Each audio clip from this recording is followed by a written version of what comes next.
আমেরিকার forward Folarin ব্যালোগানের লাল কার্ডের নিষেধাজ্ঞা স্থগিত করায় বিশ্ব ফুটবলের অভিভাবক সংস্থা ফিফার উপর চরম ক্ষোভ প্রকাশ করেছে ইউরোপিয়ান ফুটবলের নিয়ন্ত্রক সংস্থা ওয়েফার দাবি, ফিফার এই নজিরবিহীন ও অযৌক্তিক সিদ্ধান্ত ফুটবলের সততা এবং নিয়মকানুনকে ঝুঁকির মুখে ফেলেছে। নেপথ্যে প্রেসিডেন্ট ডোনাল্ড ট্রাম্পের সরাসরি হস্তক্ষেপের অভিযোগ উঠায় পুরো ঘটনাটি আন্তর্জাতিক ক্রীড়াঙ্গনে নতুন বিতর্কের জন্ম দিয়েছে। বসনিয়ার বিপক্ষে ম্যাচে ফাউল করে রেড কার্ড পেয়েছিলেন আমেরিকান স্ট্রাইকার ফোলারিন ব্যালোগান।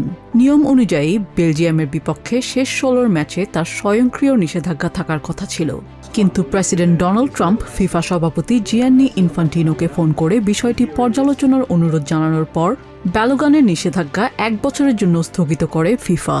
এই সিদ্ধান্তের কড়া সমালোচনা করে ইউরোপিয়ান ফুটবলের নিয়ন্ত্রক সংস্থা ইউএফা জানিয়েছে, ফিফা এখানে স্পষ্ট সীমা লঙ্ঘন করেছে। যখন নিয়মের রক্ষকেরাই নিয়ম ভাঙেন, তখন টুর্নামেন্টের নির্ভরযোগ্যতা প্রশ্নবিদ্ধ হয়। ফিফার এমন পক্ষপাতমূলক সিদ্ধান্তে ক্ষুব্ধ বেলজিয়ামের ফুটবল অ্যাসোসিয়েশন। সংস্থাটি জানিয়েছে, ফিফার নিজস্ব ডিসিপ্লিনারি কোড এবং 2026 বিশ্বকাপ নিয়মের 10.5 ধারা অনুযায়ী সরাসরি লাল কার্ড দেখলে পরের ম্যাচে নিষেধাজ্ঞা বাধ্যতামূলক। এদিকে সিয়াটেলে ম্যাচ শুরুর আগে দুই দলের সমর্থকদের মাঝেও দেখা গেছে মিশ্র প্রতিক্রিয়া।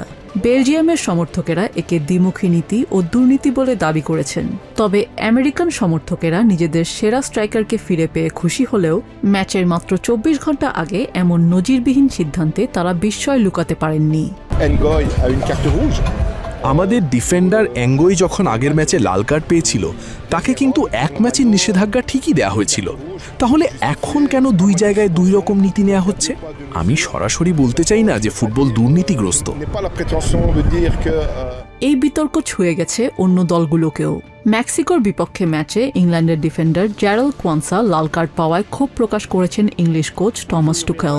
ফিফার এই দ্বিমুখী নীতি নিয়ে উপহাস করে টুখেল রসিকতার সুরে বলেন, এবার হয়তো ইংল্যান্ডের অধিনায়ক হ্যারি কেনকেও ডোনাল্ড ট্রাম্পের কাছে সুপারিশ নিয়ে যেতে হবে। সমালোচকদের মতে, ক্ষমতার জোরে মাঠের লাল কার্ড যদি রাজনৈতিক টেবিলে সবুজ হয়ে যায়, তবে তা বিশ্ব ফুটবলের নিরপেক্ষতা ও ভবিষ্যৎ নিয়মনীতির জন্য এক বিপজ্জনক দৃষ্টান্ত হয়ে দাঁড়াতে পারে। নিজিয়া জামি, TVN24 নিউজ ডেস্ক।